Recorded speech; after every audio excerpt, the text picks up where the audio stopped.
Hi, ఈరోజు మనం కరివేపాకు రైస్ ఎలా తయారు చేయాలో ఈరోజు చూద్దాము. ఇది మార్నింగ్ పిల్లలకి లంచ్ బాక్సులకి ఆఫీస్ వెళ్ళే వాళ్ళకి ఈజీగా రెడీ చేసుకోవచ్చు. 5-10 మినిట్స్లో అయిపోతుంది. దీనికి కావాల్సిన ఇంగ్రీడియంట్స్ నేను 1 కప్పు రైసు, కొంచెం ఆనియన్, హాఫ్ ఆనియన్, కొంచెం జీడిపప్పు, కరివేపాకు 1 కప్పు కరివేపాకుని నేను మిక్సీలో వేసుకొని పేస్ట్ చేసి పెట్టుకున్నాను. వీటితో ఏ విధంగా రైస్ రెడీ చేయాలో ఇప్పుడు మనం చూద్దాము. ఇప్పుడు నేను కడాయి పెట్టుకున్నాను. కడాయిలో నేను నెయ్యి వేసుకుంటున్నాను. మీకు కావాలంటే నూనె నెయ్యి కూడా యాడ్ చేసుకోవచ్చు. దీనికి నెయ్యి వేస్తేనే ఫ్లేవర్ చాలా బాగా వస్తుంది. చూడండి, ఇంతవరకే నెయ్యి వేసుకున్నాను కొంచెంగా. ఇప్పుడు దీంట్లో ఫస్ట్ నెయ్యి హీట్ అయిన తర్వాత ఆనియన్స్ వేసుకోవాలి.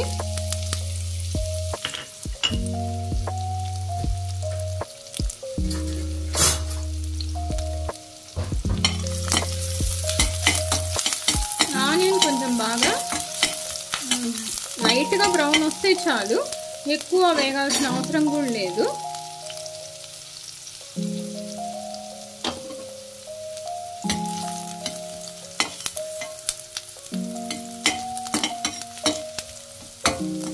ఇలా లైట్గా వేడైంది.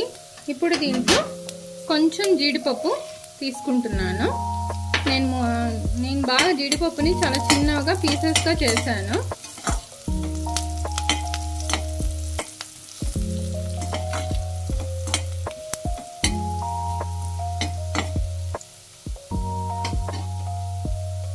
జీడిపప్పు కొంచెం వేగాలి. జీడిపప్పు వేగిన తర్వాత ఈ పేస్ట్ చేసుకున్న కరివేపాకు పేస్ట్ని వేస్తున్నాను.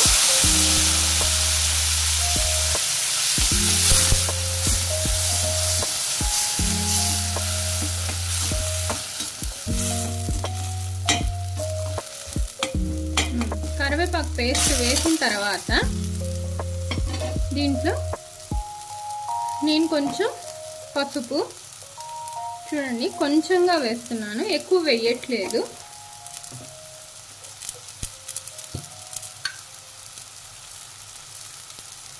కొంచెం సాల్ట్, సరిపోకపోతే మళ్ళీ కూడా యాడ్ చేసుకోవచ్చు. సాల్ట్ సిమ్లో పెట్టుకోవాలి ఇవన్నీ వేసేటప్పుడు. ఇప్పుడు నేను కొంచెం మిరప్పొడి వేస్తున్నాను. కావాలంటే పచ్చిమిరపకాయలు వేసుకునేవాళ్ళు మిరప్పొడిని స్కిప్ చేసుకోవచ్చు. పచ్చిమిరపకాయలు వేసుకుంటే కొంచెం గ్రీనిష్గా వస్తుంది. కొంతమంది పిల్లలకి గ్రీనిష్గా ఉంటే నచ్చుతుంది, కొంతమందికి నచ్చదు. కాబట్టి నేను ఇలా పసుపు మిరప్పొడి వేసుకున్నాను.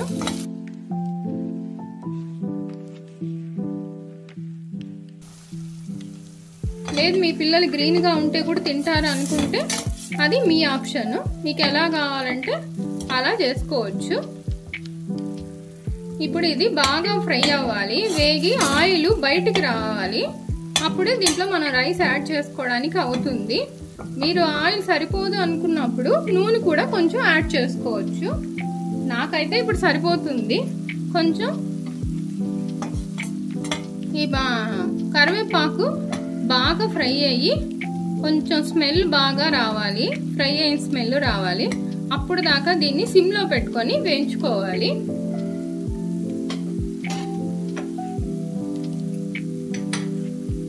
నేను మీడియం సిమ్లో పెట్టుకొని ఫ్రై చేసుకుంటున్నాను.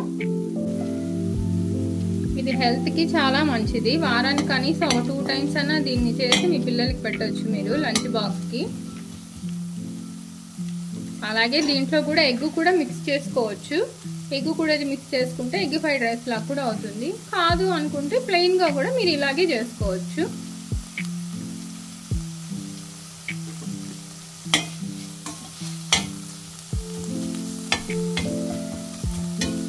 నాకు కొంచెం ఆయిల్ తక్కువగా అనిపిస్తుంది, నేను కొంచెం ఆయిల్ వేసుకుంటున్నాను.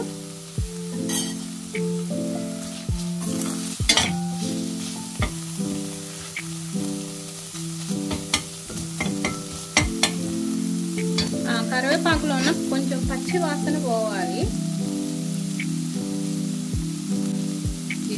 టైం కూడా పట్టదు, 5 minutesలో రెడీ చేసుకోవచ్చు దీన్ని.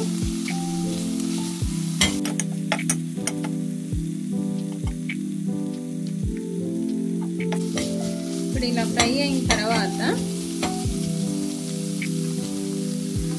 దీంట్లో ఇప్పుడు రైస్ యాడ్ చేసుకోవాలి సిమ్లో పెట్టి.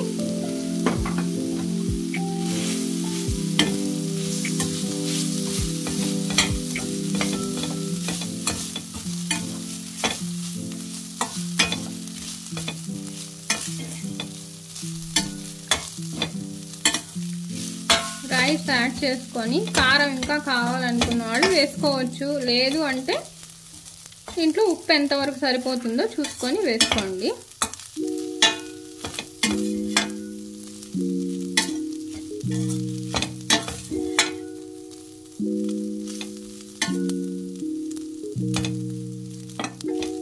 కొంచెం ఏమన్నా తిక్కుగా మీకు అనిపిస్తే కొంచెం దాంట్లో కొంచెం రైస్ కూడా యాడ్ చేసుకోవచ్చు. నాకు కొంచెం తిక్కుగా ఉంది, నేను అందుకని కొంచెం రైస్ యాడ్ చేస్తున్నాను.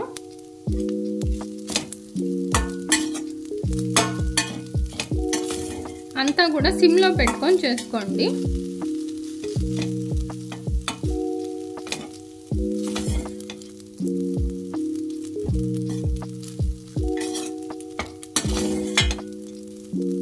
ఈ స్టేజ్లో ఉన్నప్పుడే మీరు కొంచెం ఉప్పు టేస్ట్ చూడండి. నాకు ఉప్పు చాలా తక్కువగా ఉంది, నేను మళ్ళీ యాడ్ చేసుకుంటున్నాను.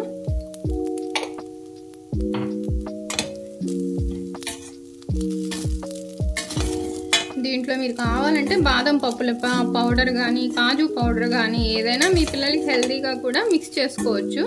నేనైతే ప్రస్తుతానికి ప్లెయిన్గా కరివేపాకు రైస్ని రెడీ చేస్తున్నాను. నేను ఫ్లేవర్ కోసం కొంచెం లెమన్ని పిండి కలుపుతున్నాను. లెమన్ వేయడం వల్ల అన్నీ మనం వేసిన స్పైసెస్ని కొంచెం బ్యాలెన్స్ చేస్తుంది, టేస్ట్ కూడా బాగుంటుంది. అంతే అండి, ఇప్పుడు రెడీ అయిపోయింది చూడండి. కరివేపాకు రైస్ రెడీ అయిపోయింది. దీన్ని బాక్స్లోకి పిల్లలకి సర్వ్ చేయడమే. చూడండి, కరివేపాకు రైస్ రెడీ అయిపోయింది. ఈజీగా సింపుల్ వేలో ఇలా బాక్స్కి హెల్తీగా పిల్లలకి అందరికీ కూడా మనం నార్మల్గా కూడా చేసుకోవచ్చు. తొందరగా రెడీ అయిపోతుంది. ఇది టేస్ట్ కూడా చాలా బాగుంటుంది, హెల్త్కి బాగుంటుంది. మీరు ఒకసారి ట్రై చేయండి.